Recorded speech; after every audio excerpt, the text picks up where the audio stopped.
Welcome to Northeast PSC. Today we will be discussing one of the most hotly debated topic, that is Israel-Palestine conflict. It is being in the news for more than a year, or it will be an understatement अगर मैं कहूँ कि 1 साल 2 साल. It is perpetually in news. हमेशा कुछ ना कुछ इस रीज़न से हमें डिस्टर्बिंग न्यूज़ेस आते रहती हैं. कभी ये फ्लेयर अप होती हैं, बढ़ जाती हैं, कभी कम हो जाता है, but it is never ending. It is always there. तो इसमें क्या चीज़ है? Why Israel and Palestine conflict is so recurring in nature? क्या क्या चीज़ें हैं जो you as an aspirant of various exams, government exams, you must keep in mind with respect to this particular topic? और स्पेशली अगर आप international relations के student हैं, so it is pertinent that you must no the background of this particular topic. So today we will be discussing everything since 1948 और specifically उससे भी पहले जाएंगे हम लोग. ठीक है, कहाँ से ये ब्रिटिश की क्या इन्वॉल्वमेंट रही हैं, तो तमाम चीज़ों को हम लोग देखने की कोशिश करेंगे. And I can promise you this कि after this video you will not need any more content to understand this particular topic. So without any further ado, let us begin the discussion. So this is me, yes, and these are little information about me. I have been teaching political science and international relations for more than 3 years now in different capacities, and my education are from Jamia Millia Islamia in New Delhi.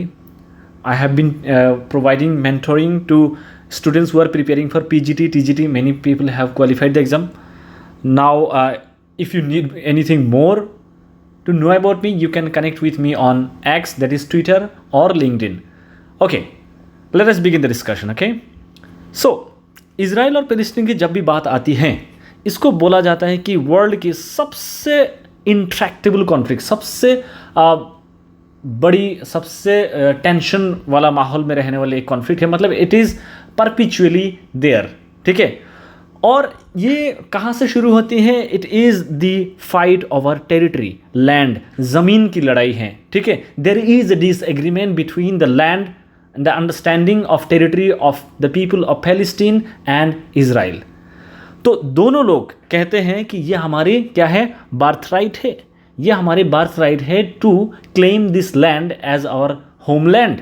Israeli लोग भी बोलते हैं और फिलिस्तीनी लोग भी बोलते हैं. फिलिस्तीनी लोग बोलते हैं because they have been living in that particular region for long years, hundreds and thousands of years.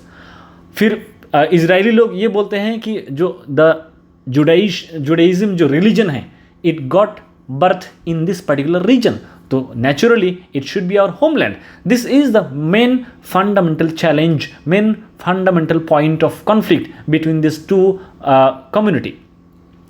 There has been no progress towards a peace agreement. ये अभी अगर हम लोग स्टेटिस्टिकली बात करें, 1948 से ये चलता आ रहा है, अभी तक कोई सोल्यूशन नहीं हुआ है, कोई सोल्यूशन मिला नहीं है. तो इस तरह के जो इवेंट आता है, इस तरह की जो आपका चीज़ें हमें देखने के लिए मिलता है, there comes a question about the efficacy of international organisations like the United Nations, कि भाई आप पूरे विश्व में शांति और सुरक्षा, पीस एंड सिक्योरिटी को एंश्योर करने की बात करते हैं, and you can not resolve this one particular issue which is been in the news for more than 75 years now. Okay, that's a different discussion, that can be a different topic, but that has to be in your mind. ठीक है, तो this is the large background कि ज़मीन की लड़ाई है. दोनों तरफ के लोग डिमांड करते हैं कि this has to be our homeland. तो चलिए अभी थोड़ा सा हिस्ट्री की सैर करते हैं. Let us dive deep into the history. Israel फिलिस्तीन कॉन्फ्लिक्ट की अगर हम बात करें, ये रिलीजियस जो जूइश कम्युनिटी हैं, इनके साथ हिस्टोरिकली काफ़ी इनजस्टिस हुआ है. और इसका सबसे ग्लैरिंग एग्जाम्पल है 1930s के दशक में, जब जर्मनी में Führer, who is the Führer, this Hitler जब जर्मनी का चांसलर बना 1933 में, he just needed an scapegoat, जिसको वो अपने देश की जो इकोनॉमिक हालात हैं, वहाँ पर जितने भी सारे चैलेंजेस थे, उसके लिए किसी एक पर्टिकुलर कम्युनिटी को दोषी ठहराने के लिए एक चाहिए था. And he he had this plan कि जूइश लोगों को ये ब्रांडिंग किया जा सकता है। उसके बाद जो ब्रिटिश जूइश के साथ जो हुआ है जग जाहिर है, हॉलोकॉस्ट के बारे में आपने पढ़ा है। फिर जो कंसंट्रेशन कैंप्स में जो बर्बरता किया गया, उन लोगों को जो जिस तरह से उनको मारा गया, that was painful, that is always going to be the most darkest part of our history. तो इनके साथ गलत हुआ है। तो उसके बाद क्या हुआ कि सिर्फ ऐसा नहीं कि जर्मनी में 1930s में ही ये होने लगा, उससे पहले भी होती थी। तो 1897 में the Jewish community they founded a movement, it is called the Zionist movement. 1897 में ये क्यों कर रहे थे? They wanted to have their own homeland, that is Israel. Israel उनका होमलैंड का नाम होगा, और their idea was that this Israel has to be in the region which is फिलिस्तीन एट दैट पर्टिकुलर टाइम। तो सब्सिक्वेंटली ये लोग एक ऑर्गेनाइजेशन बनाते हैं, वर्ल्ड ज़ियोनिस्ट ऑर्गेनाइजेशन, और ये होता है आपका प्रिंसिपल बॉडी। आज के डेट में भी ज़ायोनिस्ट मूवमेंट जो है, ज़ायोनिस्ट ऑर्गेनाइजेशन है, वो काफ़ी पावरफुल है, और they in a sense harbouring और sponsoring this kind of attacks on फिलिस्तीनियन people, and there is whenever there is an attack there is counter attack as well. तो ये Zionist movement, they have been very very assertive in their demand, assertive in their claim. तो ये लोग चाहते हैं कि हमें क्या मिले, हमें एक जूइश स्टेट मिले, सिर्फ जूइश लोगों के लिए हो। ये सबसे ग्लेयरिंग एक यहाँ पर सवाल आता है। बहुत सारे आप इंटरनेशनल कमेंटेटर्स को अगर आप पढ़ते हैं तो वहाँ पर आपको देखने के लिए मिलेगा कि इज़राइल जो है, Israel is the only democratic country in West Asia. इस तरह के बात आप सुनेंगे। This is as hypocritical as it can be, क्योंकि इजराइल की जो एग्जिस्टेंस है, it is fundamentally based on the idea of religion.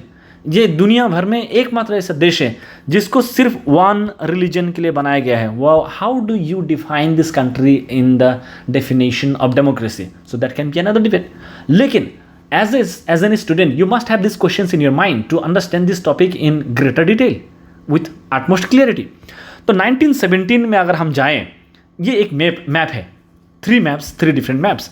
1917 में जब इजराइल की क्रिएशन नहीं हुई थी तो पैलेस्टाइन क्या था? फिलिस्तीन, ये पार्टिकुलर पूरे रीजन ये फिलिस्तीन के अंदर आता था। See, history is something you cannot deny. Okay, so 1917 की ये फिलिस्तीन की मैप है। यहाँ पर Jerusalem, Tel Aviv, Gaza, everything you can see, this all areas use to come under the territory of Israel, फिलिस्तीन, आई बेग पार्डन। फिर 1947 में क्या हुआ? यूनाइटेड नेशन ने बोला कि एक काम करिए, ये जो ज़मीन है, ये जो इलाका है, फिलिस्तीन का इलाका है, इसको 2 हिस्सों में बांट दें। एक आप जो है फिलिस्तीन बनाएं, दूसरा आप इजराइल बनाएं। तो ये जो ब्लैक एरियाज़ हैं, इसको बोल दिया गया ये अरब स्टेट होगा, विच इज़ फिलिस्तीन। और जो ये आपका लाइट येलोइश कलर जो है, it has to be Jewish state. तो जो अभी तक जो इनका घर हुआ करता था, अभी तक जो इनका एक सिंगल टेरिटरी हुआ करता था, यहाँ पर अब हो गया division without the concurrence of the Arab people. Arab people never wanted this division to occur, लेकिन यूनाइटेड नेशन ने बोला कि it has to be the case। फिर आप 1 साल बाद चले जाएं, 1 साल के अंदर वहाँ पर क्या होता है? 1948 में वॉर होता है। वॉर होने के बाद, दिस इज़ वेरी सरप्राइजिंग, 1 साल होता है एक कंट्री को एग्जिस्टेंस में आते हुए, and it defeats the Arab country. यहाँ पर बहुत सारे कंट्रीज इन्वॉल्व होते हैं 1948 के वार में। उसके बावजूद भी इजरायली जो एडमिनिस्ट्रेशन है, दे became successful in suppressing this war like situation, और वो लोग जीत जाते हैं। they gain a lot of territorial expansion, they do a lot of territorial expansion। तो यहाँ पर देखिए कि 1948 में इमीडिएटली 1 साल के बाद जो फिलिस्तीन की जो अरब स्टेट की जो टेरिटरी है, वो कितना ज़्यादा रिड्यूस हो चुका है, श्रंक हो चुका है। ठीक है, so as a result many Jewish, ये तो हो गया एक मैप की एक ओवरव्यू मैंने आपको बताया, लेकिन we are resuming from this world Zionist movement. Okay, so इसके बाद जब ज़ायनिस्ट लोगों ने बोला कि हमारा एक इजराइल एक मुल्क होना चाहिए जहाँ पर सिर्फ जूइश लोग रहें, उसके बाद हम लोग क्या देखते हैं, ये लोग धीरे धीरे माइग्रेट करने लगे फिलिस्तीन के रीजन में।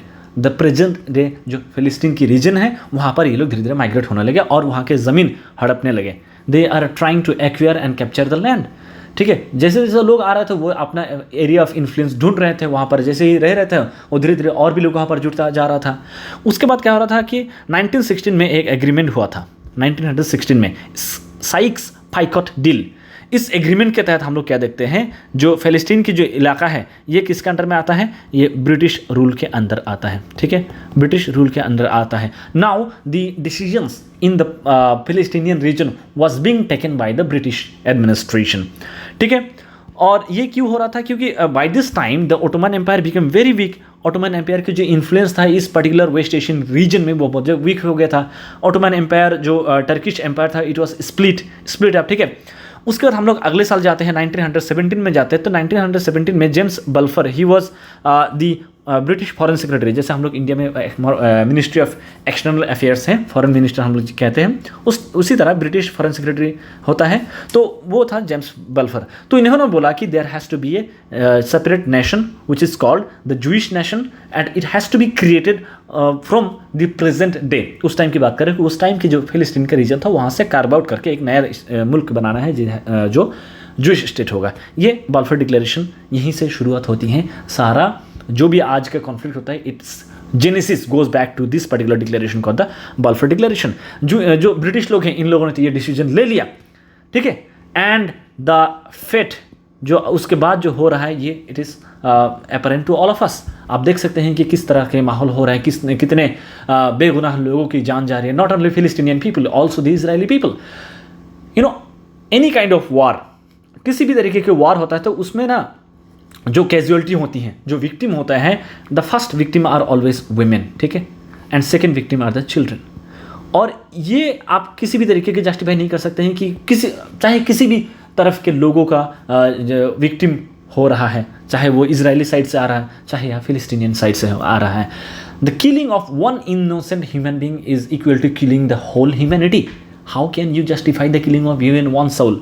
तो फिर अगर हम बात करें कि जो इजराइल फिलिस्तीन की जो वार है इसमें जो रिपोर्टिंग हुई है पूरे इंटरनेशनल लेवल पे, ठीक है, बहुत ज़्यादा बायस्ड ओपिनियन पब्लिश किया गया है। चाहे आप न्यूयॉर्क टाइम्स में चले जाए, चाहे आप टाइम्स मैगजीन में देखें, या फिर इकोनॉमिस्ट में देखें, या फिर आप द गार्जियन में देखें, बहुत ज़्यादा बायस्ड कवर अप हुआ है, बट हम लोग उसमें नहीं जाएंगे। तो ये बल्फर डिक्लेरेशन की हम लोग बात कर रहे थे। So the Jewish immigration to Palestine changed dramatically in the 1930s। जैसे हिटलर की जो बर्बरता शुरू हुई 1930 के दशक में, उसके बाद लोग भारी मात्रा में जो है फिलिस्तीन के रीजन में मूव करने लगे। They were literally fleeing to the region of Palestine.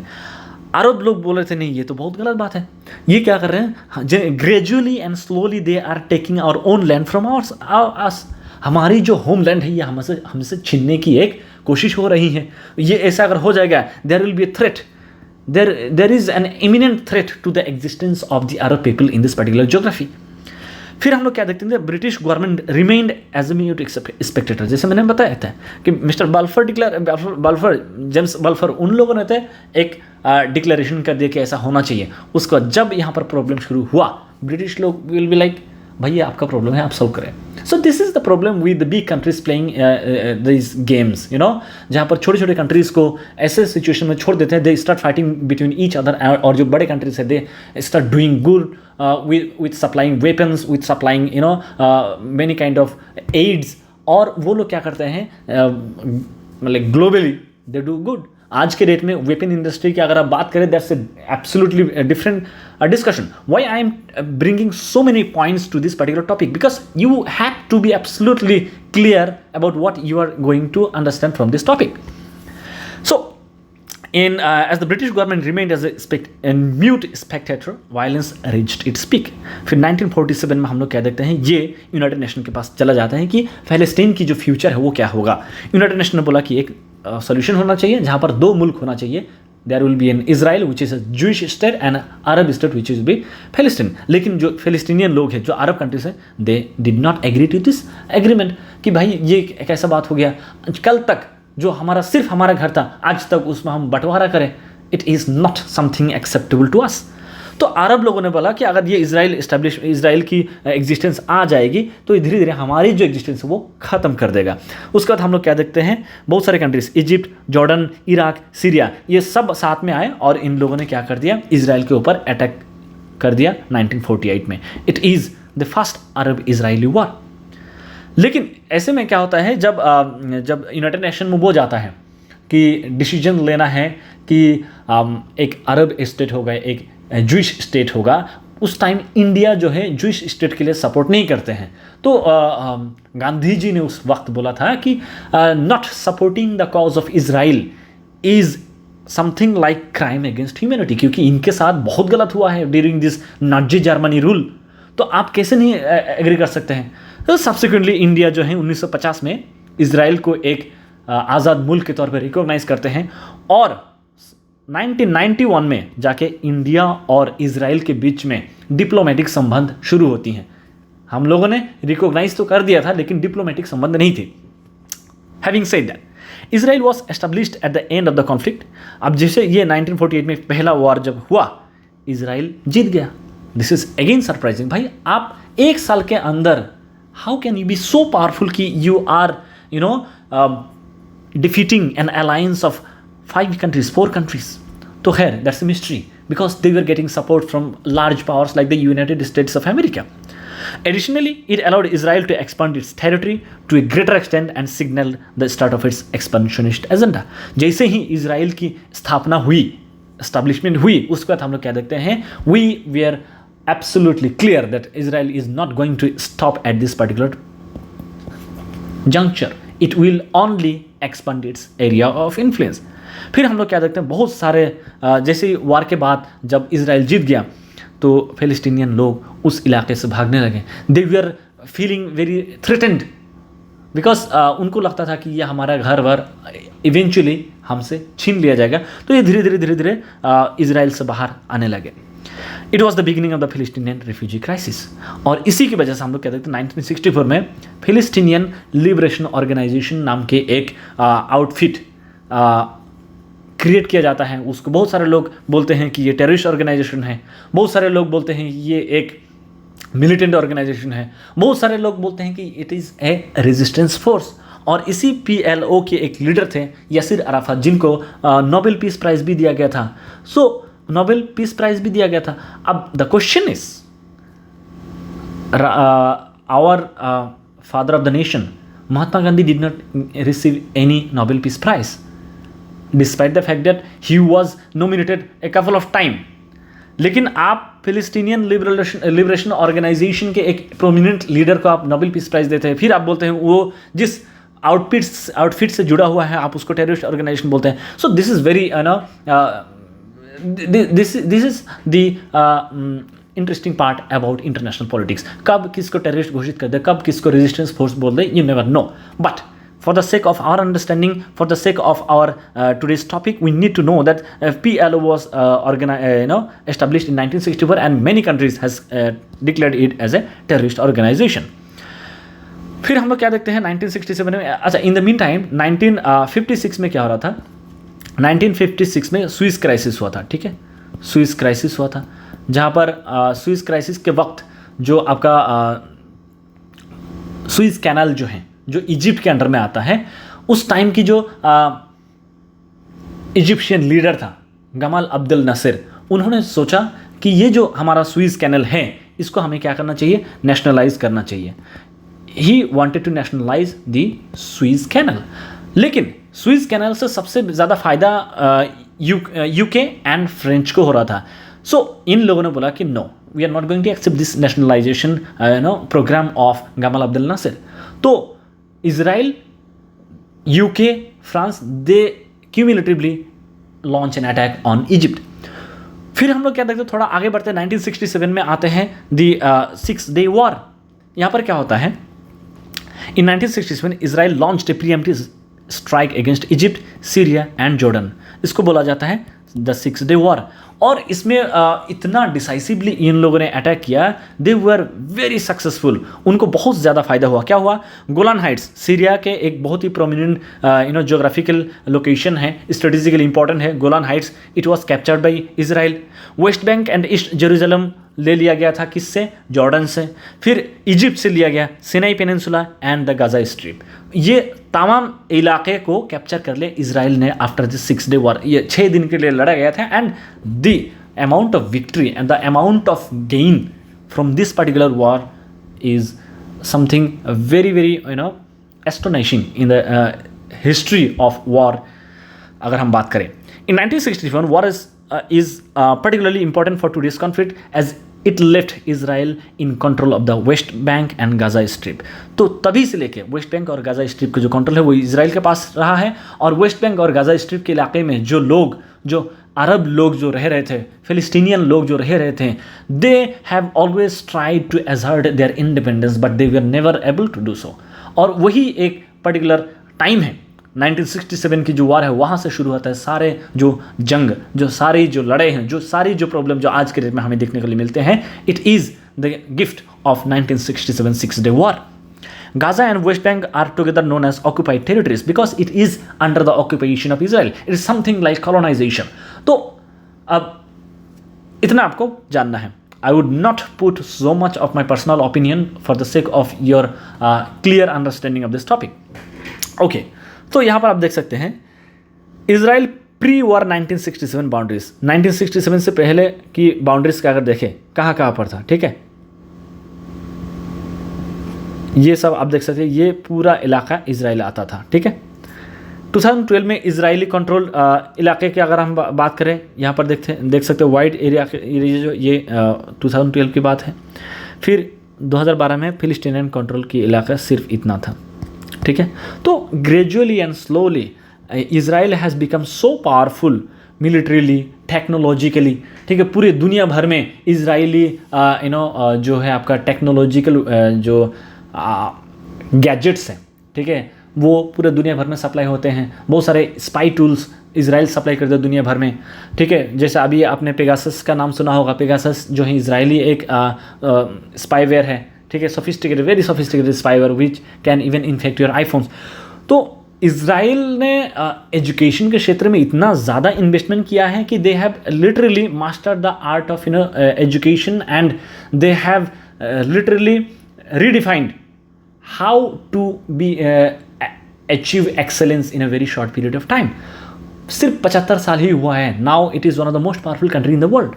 लेकिन हिंदुस्तान के देखें या पाकिस्तान को देखें, ये सब भी उसी टाइम में इंडिपेंडेंस मिला है, उसी टाइम में एग्जिस्टेंस में है। लेकिन see the condition of countries like us, हम लोग भी, India is a very important power but it is not as powerful as the Israel. क्यों? क्योंकि it got a lot of support from the international community and they we are the victim of Holocaust. तो उसके वजह से सबके मन में एक क्या था, एक नेचुरल सिंपैथी था कि इस पर्टिकुलर लोगों के साथ बहुत गलत हुआ है and we must do justice to them. अब यहाँ पर बात आता है कि if you are the victim of such a horror act, the question is how can you do it to someone else, ठीक है। I would leave that question to you. Moving है, UN charter and return of the Sinai peninsula. तो UN charter के अंदर क्या हुआ कि there can lawfully be no territorial gains from war. तो बोला कि कभी भी कोई वार होता है आप उससे क्या नहीं कर सकते हैं, कोई टेरिटरी, ज़मीन हड़प नहीं सकते। You can not access acquire land even by state acting in self defence. अगर वो सेल्फ डिफेंस में भी काम कर रहे हैं, even then that state can not acquire land. तो इसके वजह से क्या हुआ, 6 डे वॉर के बाद जितने भी वो हुआ था, जो ज़मीन इजराइल को मिली थी, यूएनएससी की जो आपका रेजोल्यूशन पास किया गया, उसके वजह से इजराइल ने क्या किया, जो सिनाई पेनिनसुला है वो रिटर्न कर देते हैं इजिप्ट को, ठीक है। Israel return the Sinai peninsula to Egypt. और इसी के साथ हम लोग क्या देखते हैं, 1979 में इजराइल और इजिप्ट के बीच में पहली जो है आपका शांति समझौता होता है और Egypt became the first Arab nation in to officially recognise Israel as a state. इससे पहले इजराइल को मान्यता नहीं थी, इजिप्ट नहीं रिकॉग्नाइज करता था, but since 1979 it became the first Arab state to recognise Israel as a state, ठीक है। अच्छा, 1973 में यम किप्पुर वॉर होता है। तो आपको ये भी पूछा जा सकता है कि यम किप्पुर वॉर कब हुआ था, बल्फोर डिक्लेरेशन क्या होता है, ठीक है। In light of Israel's reluctance to return the captured territories, another Arab-Israeli war erupted in 1973. तो क्योंकि इसराइल उस ज़मीन को लौटा नहीं रहे थे despite the resolution of United nation security council, तो वहाँ पर और एक अरब-इजरायली वॉर होता है। अब यहाँ पर मैं जो मैं पहले डिस्कस कर रहा था, समथिंग लाइक दैट 1947 में आप देखिए क्या हो रहा था इधर, ठीक है। 1947 में पैलेस्टाइन ये था। 1947 में जब पार्टीशन हुआ, ग्रीन एरिया पैलेस्टाइन का रहा, वाइट एरिया इसराइल का रहा।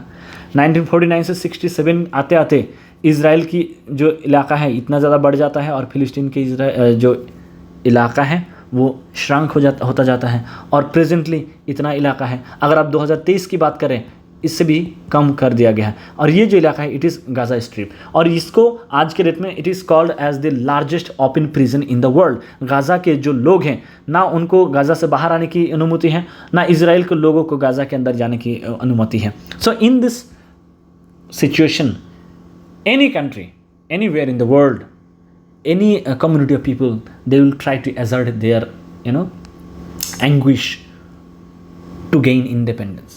तो अभी जो भी हम लोग देख रहे हैं from this renewed conflict between the Israeli people and Hamas people, it is only because of this forced capture और फोर्स क्या कहते हैं उसको, एनक्लोजर्स, इनको जो जेल लाइक सिचुएशन में रखा गया उसी का एक रिएक्शन हम लोगों को देखने के लिए मिलता है।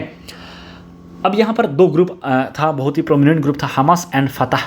ठीक है, हमास जो था ये इस्लामिक मिलिटेंट ग्रुप है। It is for the liberation of Palestine. बोलते हैं कि हमें क्या चाहिए, फ़लस्तीन की पूरी आज़ादी चाहिए, लेकिन बोला है कि हम इज़राइल को रिकॉग्नाइज नहीं करेंगे। वो do not recognise Israel as an independent country.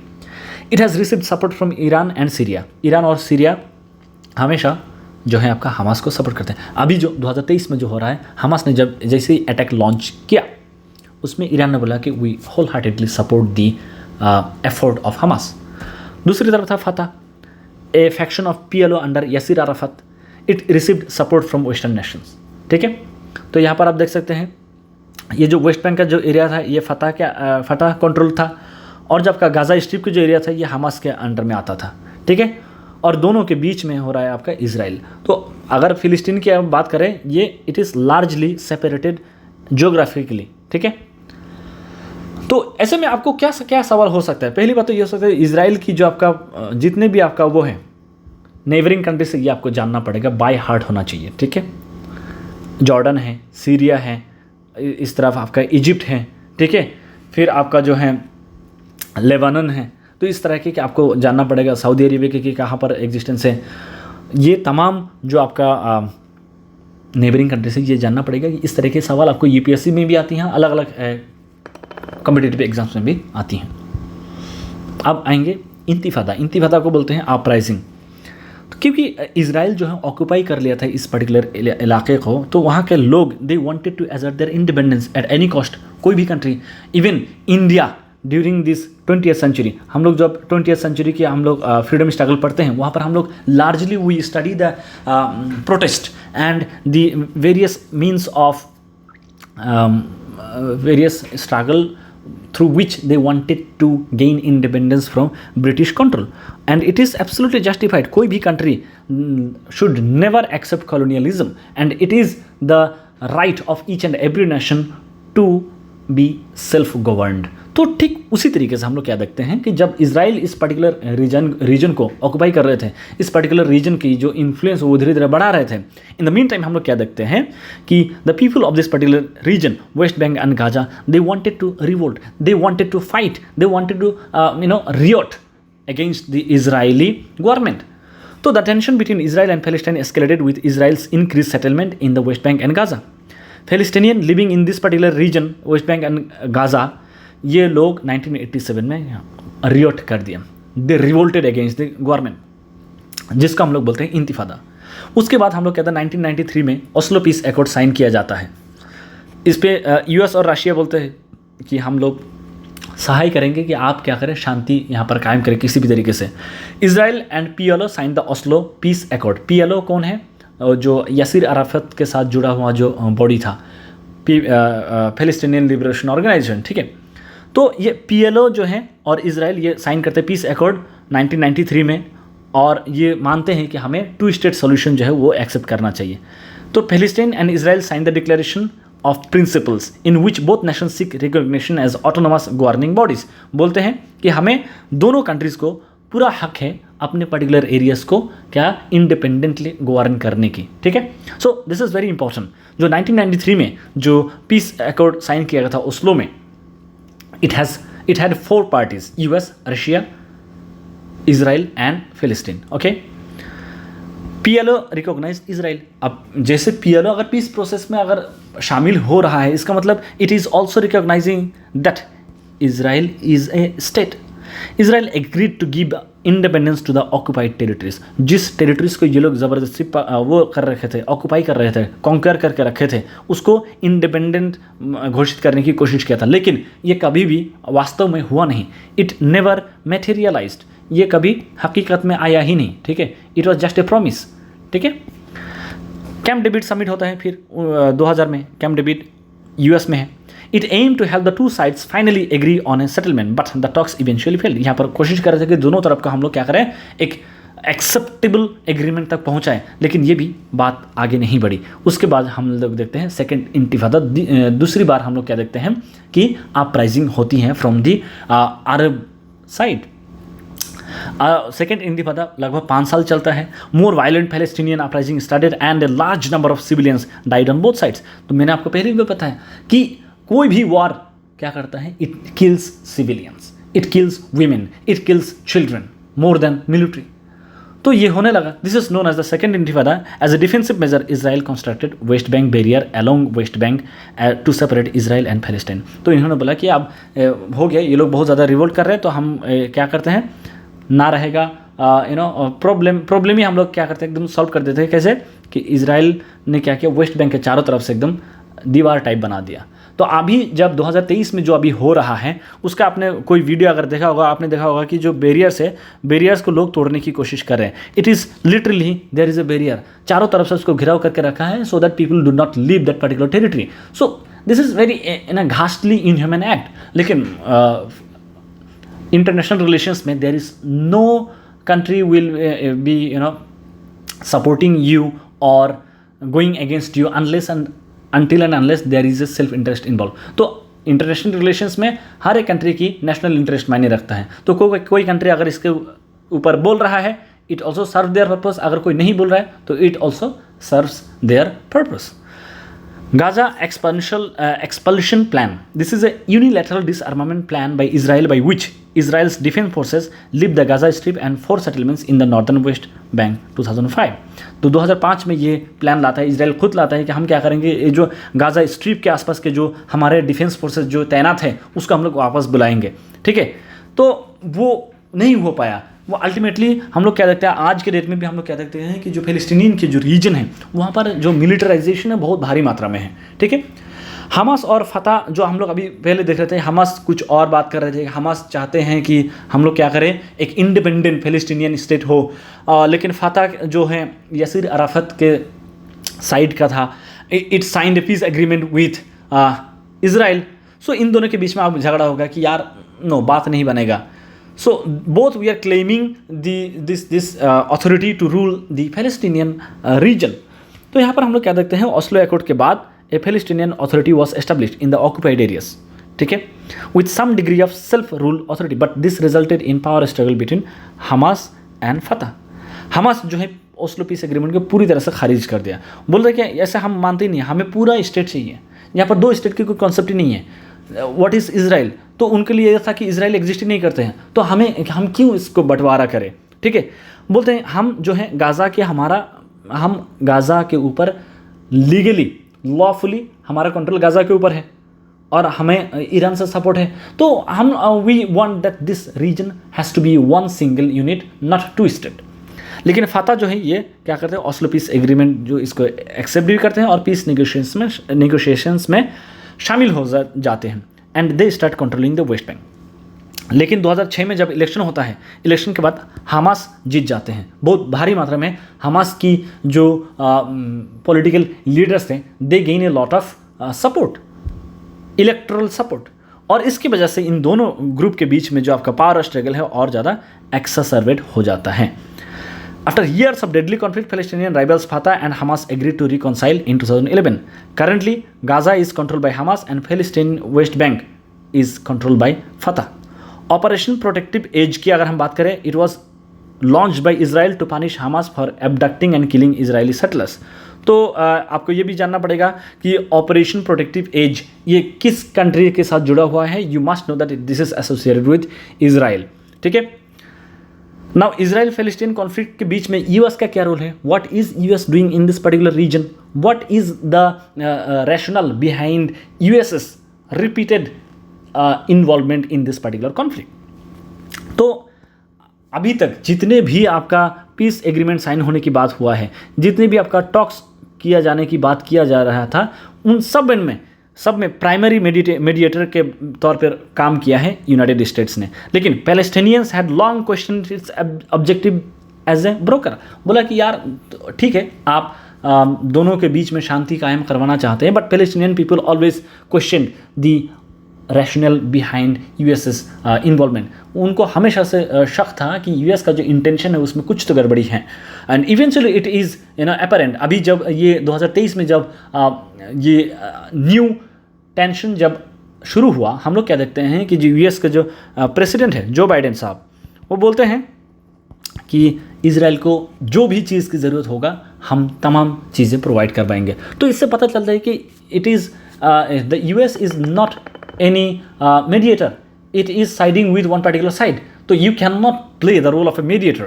इसके बाद जब ये टेंशन जब थोड़ा सा सबसाइड हो जाएगा, उसके बाद I can give it in writing that उसके बाद भी ये यूएस सामने आएगा और बोलेगा कि चलिए आप लोग शांति की बात करें, despite the fact that US took one particular side. तो US has been doing this for a very long time since 1948। तो फिलिस्तीनी लोगों को ये पता था, they have always question this intention of the United States. The Organization of Islamic Cooperation and other Arab organizations have criticized US for vetoing the majority of Security Council's resolution that were critical of Israel. जब कोई आपका resolution लाया गया था जहाँ पर Israel को criticise कर रहा था, उस तरह के रेजोल्यूशंस को वीटो कर देता था कौन? United States. There are 5 permanent countries in the UNSC, ठीक है। उसमें से एक सबसे बड़ा जो आपका मेंबर है वो यूएस है। अगर इन्फ्लुएंस वाइज बात किया जाए तो यूएस कोई भी एक कंट्री एक रेजोल्यूशन को अगर वीटो करते उस रेजोल्यूशन की कोई अहमियत रहती नहीं है। तो जब भी कोई भी आपका क्रिटिकल रेजोल्यूशन लाया जाता था, US would veto those resolutions. उसके अलग इसका कारण क्या है? यूएस में क्या है, यूएस में बहुत भारी मात्रा में जूइश पॉपुलेशन रहते हैं। US has Jewish population more than the Jewish population of Israel, और इसमें बहुत भारी मात्रा में जो लोग हैं, इकोनॉमी, मीडिया और गवर्नमेंट में इनका इन्फ्लुएंस है, and they largely shape the influence the US foreign policy. तो ऐसे में एक किताब आया था, हार्वर्ड केनेडी स्कूल के एक प्रोफेसर है स्टीफन वॉल्ट, और शिकागो यूनिवर्सिटी के एक प्रोफेसर है जॉन मियरशिमर। इन दोनों ने मिलकर लिखा था कि the US lobby the Israel lobby in US foreign policy. ये बहुत ही इंपॉर्टेंट किताब था, इसके साथ जुड़ा हुआ था। If you feel interest if you have any interest in this particular topic, you can go through this book. तो फिर इज़राइल जो है हर साल $3 बिलियन की सपोर्ट रिसीव करते हैं फ्रॉम द यूनाइटेड स्टेट्स, हर साल।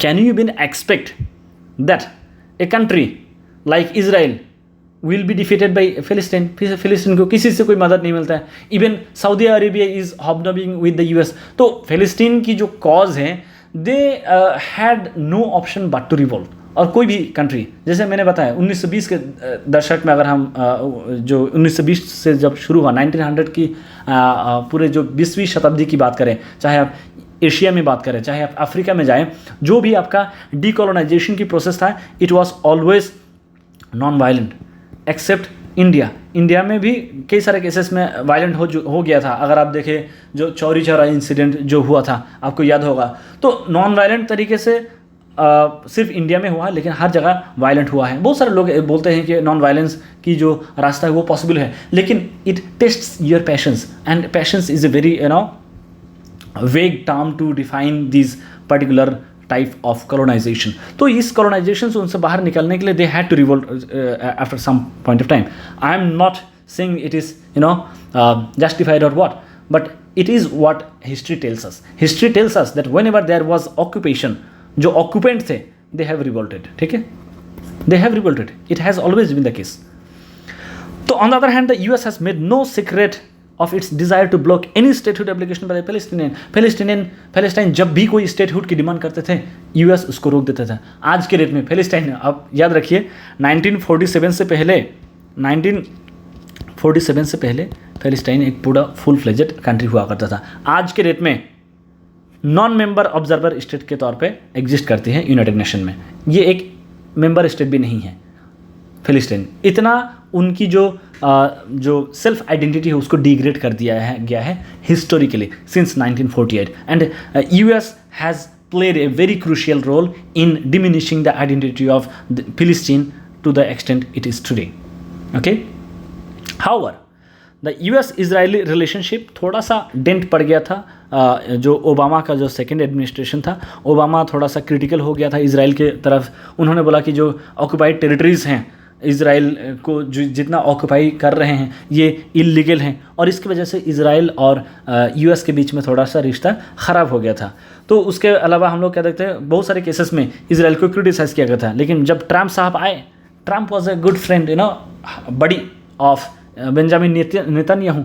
उसके बाद हम लोग क्या देखते हैं कि इसराइल की जो बर्बरता है, जो आपका उनकी जो अनप्रेसिडेंटेड एंड अनइक्विवेकल जो मतलब अटैक जो लॉन्च किया गया, जो आपका टेरिटरी को कैप्चर करने की जो रफ्तार है वो बहुत ज़्यादा बढ़ जाता है। सो ट्रम्प के आने के बाद बहुत ज़्यादा सपोर्ट मिला है इसराइल को in doing what it is doing today. अब बात यह है कि व्हाट डज पैलेस्टाइन वांट, ये आपको पता है पैलेस्टाइन क्या चाहता है, ये आपको सवाल हो सकता है। To in a brief words अगर हम बात करें, they want Israeli to withdraw from pre 1967 border. तो 1967 में जब 6 डे वॉर हुआ था, उससे पहले जो बॉर्डर होता था वही बॉर्डर आज के डेट में भी एग्जिस्ट होना चाहिए। ठीक है, उस बॉर्डर के बाद जो भी चेंजेस हुआ है it has to be undone. और जो भी एक्सपेंशन कर रहे हैं, जो अपनी जो एरिया को विस्तार कर रहे हैं, उसको रोक देना चाहिए। किसके द्वारा? इसराइल के द्वारा। और फिलिस्तीन चाहते हैं जो भी जितने भी फिलिस्तीनियन रिफ्यूजी जो अपने घर छोड़कर चला गया है उसको पूरा राइट हो कि वो वापस आए अपने होमलैंड में।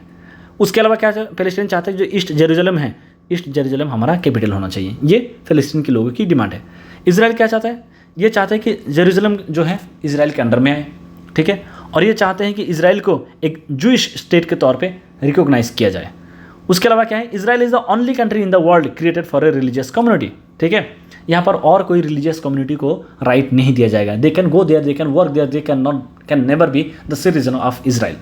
The right to return of Palestine refugee only to Palestine and not Israel. मतलब फिलिस्तीन की जो रिफ्यूजी हैं जो भाग गए हैं वहाँ से, वो अगर वापस आते भी हैं तो वो पैलेस्टीन में जाए, इसराइल में ना आए। ये इसराइल चाहते हैं। तो the demand of two particular country are not at all same. Lebanon, Golan Heights, Syria, ये आप देख सकते हैं। ये जो गोलान हाइट्स है इसको कैप्चर कर लिया गया था किसके द्वारा? इसराइल के द्वारा 6 डे वॉर के बाद। गाजा स्ट्रिप यहाँ पर आप देख सकते हैं। तो ये जो येलो रीजन है ये है आपका फिलिस्तीन, इसराइल, और ब्लैक एरिया है आपका फिलिस्तीन। और ऑक्यूपाइड बाय इसराइल कहाँ पर है? ये आप देख सकते हैं गोलान हाइट्स। गोलान हाइट कहाँ पर है? सीरिया में है, या all the way from Syria. और वहाँ पर भी ये एरिया को वो लोग ज़बरदस्ती कैप्चर करके रखें। गाजा को भी कैप्चर किया था, लेकिन हम लोग क्या देखते हैं कि इजिप्ट और इसराइल के बीच में जब पीस डील साइन किया गया था उसके बाद गाजा को रिटर्न कर दिया गया था। What is so special about Jerusalem? अब बात यह है कि फिलिस्तीन भी चाहते हैं कि हमें जेरूसलम मिले, इसराइल भी चाहता है हमें जेरूसलम मिले। तो इन दोनों का जो कम्युनिटीज़ हैं इनको मानना है कि इस्लाम भी यहाँ से इस्लाम के लिए बहुत इंपॉर्टेंट एक हॉली साइट है जेरूसलम, और जुडाइज़म के लिए भी हॉली साइट है Jerusalem. It's home to some of the holiest sites in both Islam and Judaism, and so both Israel and Palestine want to make it in their cap the solution to the Israel Palestine conflict. अब लेकिन अब बात यह है कि solution क्या हो सकता है? सबसे प्रैक्टिकल सोल्यूशन हो सकता है 2 स्टेट सोल्यूशन। उसके अलावा आप किसी भी एक कंट्री का ना तो कम्प्लीटली वहाँ पर इसराइल का एक स्टेट हो सकता है, ना ही कम्प्लीटली पैलेस्टाइन हो सकता है। दोनों केसेस में ये क्या हो जाएगा, बहुत एक्सट्रीम केसेस हो जाएगा, and it is something practically unviable. ठीक है, the 2 sides remain sharply split about how to make the 2 state idea work. दोनों को पता है कि ये 2 स्टेट सोल्यूशन ही काम करेगा, लेकिन they never accepted to any idea that was put forward. कोई भी अगर थर्ड कंट्री अगर यहाँ पर आके अगर मीडिएटर के तौर पे काम करने की कोशिश किया है तो उनकी जो सजेशन था उसको इन लोगों ने largely they never accepted it, ठीक है। There is no practical way to achieve a one state solution, तो यहाँ पर two state solution seems to be very practical. An outline for peace 2003 में European Union, United Nation, US और Russia इन लोगों ने एक रिपोर्ट पब्लिश किया कि किस तरह से हम लोग शांति यहाँ पर कायम कर सकते हैं इन तमाम एरियाज़ में। तो यहाँ पर बोलते हैं कि there has to be a precise timeline for the establishment of a Palestinian state. It is essential to democratize Palestinian society. Palestine में डेमोक्रेसी होना ज़रूरी है और वहाँ पर नए in order for new trustworthy leaders to emerge, यहाँ पर अनट्रस्टवर्दी लीडर्स हैं, इनका कहना यह था कि there has to be leader which is democratically elected और ज़्यादा से ज़्यादा लोग उनको एक्सेप्ट करें। तो ये 2003 में एक पीस का आउटलाइन, पीस किस तरह से इस्टेब्लिश किया जाएगा उसके लिए एक रिपोर्ट लाया गया था। The time has come to view this conflict as one between Israel and the Arab states. पूरे अरब वर्ल्ड एक तरफ और इजराइल एक तरफ, इस तरह से हमें समझना पड़ेगा। सिर्फ ये इजराइल और पैलेस्टीन का स्ट्रगल नहीं रहा है, ये हमें जानना पड़ेगा। As we have seen there is tension with other Arab nation as well, including Egypt, Jordan, Iran, Syria, ठीक है। इन तमाम कंट्रीज़ के साथ इजराइल के साथ प्रॉब्लम है। रिसेंटली हम लोगों ने देखा कि इजिप्ट के साथ जो है रिश्ता थोड़ा सा नॉर्मलाइज करने की कोशिश किया गया है। यूएई जो है इजराइल के साथ रिश्ता नॉर्मलाइज करने की कोशिश कर रहा है, ठीक है। तो ये हम लोग देख रहे हैं, but there exist this fact कि इन लोगों के साथ रिश्ता उतना ज़्यादा कॉर्डियल नहीं है, ठीक है। Each of them along with the United Nations General Assembly and Security Council should take part in the negotiation. इन तमाम कंट्रीज़ को पार्टिसिपेट करना चाहिए कि how to ensure absolute peace in this particular region. The world needs to move quickly to find the most intractable dispute, a just and permanent peaceful resolution. ये जो यहाँ पर जो एक सदियों से चलता आ रहा, सदियों तो थोड़ा सा ज़्यादा हो गया, डिकेड्स लॉन्ग जो कॉन्फ्लिक्ट है, इसको अगर आप justifiably if you want to give it a solution, then there has to be the participation of all the stakeholders involve with right intention and right effort, ठीक है। So this has to be one of the efforts where this problem can be solved for once and for all. So this was a large discussion about Israel-Palestine conflict. I hope I was successful enough in bringing about some perspective on this table. If you have any doubt, any observation, some errors if you have observed, if you want to put forward any opinion, please let me know in the comment box. I'll be more than happy to personally go through each and every comment and I'll try and respond accordingly, ठीक है। आपको जो भी लगा इस topic से, आप सहमत है, नहीं सहमत है, आपका क्या ओपिनियन है, please let me know in the comment box. That shall be all for today. Thank you so much. See you in the next video. Bye bye.